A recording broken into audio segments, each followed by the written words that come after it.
Hello, Peter. I hope you're having a good day. Last time we left off, we were looking at dream echoes, and we talked about pedal and having very legato phrases.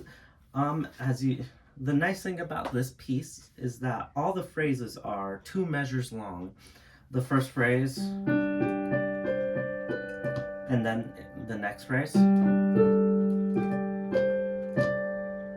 It's really nice for us because then we can really practice using that pedal, and there's not really a question of, oh, is this pedal like in the middle of the measure? No, they're all at the end of 2 measures. And just as a reminder, when you're using your pedal, when you play your note, this is the note and this is your pedal. When you play your first phrase, ya da da da da da da da, the pedal's holding down, and then the next phrase, you play the note, release the pedal, and then articulate it again. The whole idea is that we're trying to keep the sound moving. There should be no breaks and none of that. And as a reminder, it's always good to practice a piece without the pedal first, because we can still get a really legato sound without it.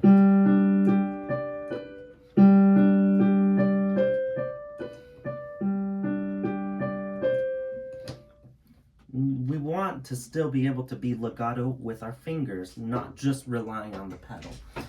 Now, with that being said, I want to take a look at measure 13 through 14, 15, 16. 13 through 16. Now, this probably looks really new to you, because what I'm thinking is, hey, why is my right hand playing on bass clef? You know, for the most part, we were like, oh, treble clef, right hand, bass clef, left hand. Except for that one time where we had both treble clefs on the staff. That was kind of confusing, but we quickly realized, well, what that was about. Now here, at measure 13, it's telling us that we're doing right hands, left hands, and we're alternating. Now, this is a common technique where pianists will play and they'll cross their hands over.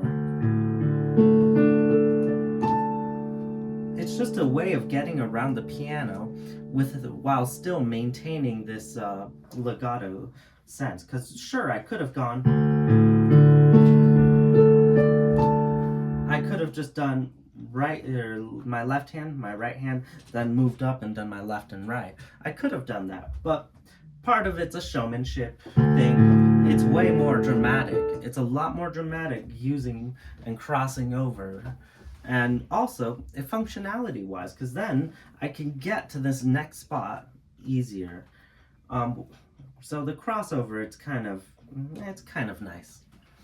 Now, this is something you'll see in piano notation too. If you take a look at the stems, the tails of the notes, and the direction kind of does matter, because in this sense, any note head or tail that is down, you're going to use your left hand for it. And then vice versa, any note tail that is going up is your right hand. When you see things that are in similar ranges, like both your hands are in kind of a same spot, the tails are going to dictate which hands you're going to use. So let's say you didn't have that left and right to determine or to tell you where your hands are going to be. You would use the note tails. Okay, this first one, it's down, so I'm going to use my left hand. The next two are right, so I'm going to use my right, or up, so I'm going to use right hand, so on and so forth. So that's a common thing you'll see in this kind of notation. So yeah, with that being said, what is this going to look like in practice? So you start at D2, and we're just repeating D, A, D, A. So I go D, A, D, A.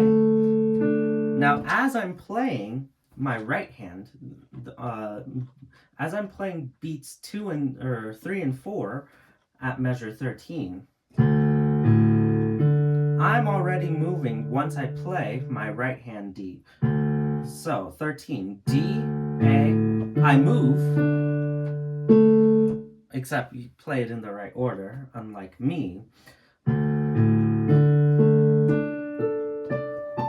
The idea is, as you're playing your other hand, you're going over. So my right hand, or left hand, goes over, my right hand goes under. This is something you'll probably have to practice, but it's pretty intuitive. It's pretty intuitive in that you're just going over with your right hand, under, or left and right. They don't like me today. You're going over with your left hand and under with your right hand. And then you end up right in the exact spot for this last measure. G. And we have our fermata. Now I'm going to demonstrate that fermata for you so that you can kind of get an idea of what it sounds like.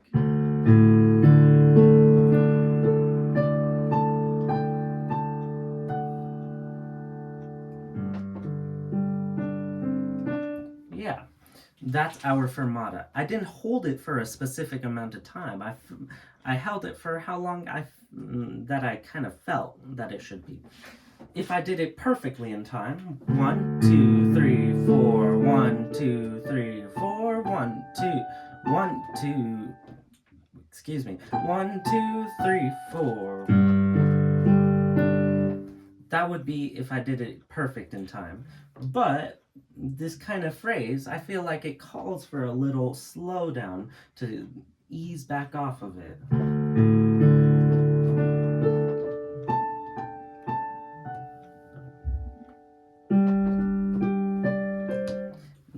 That's how I would do it. You sit on that a little, and then continue. Now we'll work on that next time, but the same movement happens at measure 29, where we start on G this time.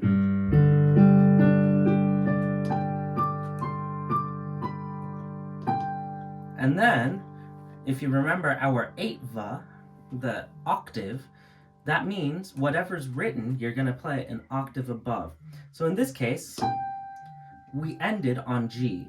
The next note that's written is the same G, except an octave up. So we would end there with our left hand as well. As you can see, that note head is going down for our left hand. It's funny because usually in this notation, in measure 29, 30, 31, measure 31, those note tails would be facing down because anything above the middle line, the note tails are going to be down. But the composer, being smart, wrote it so that the tails are going up, so that there's, in this case, there's no arguments whether or not you're using your left or your right hand. That's clearly, in our piano brain, our right hand, and we end at that high G. So, with that being said, you should, as far as I know, you should know everything to be able to succeed at this song.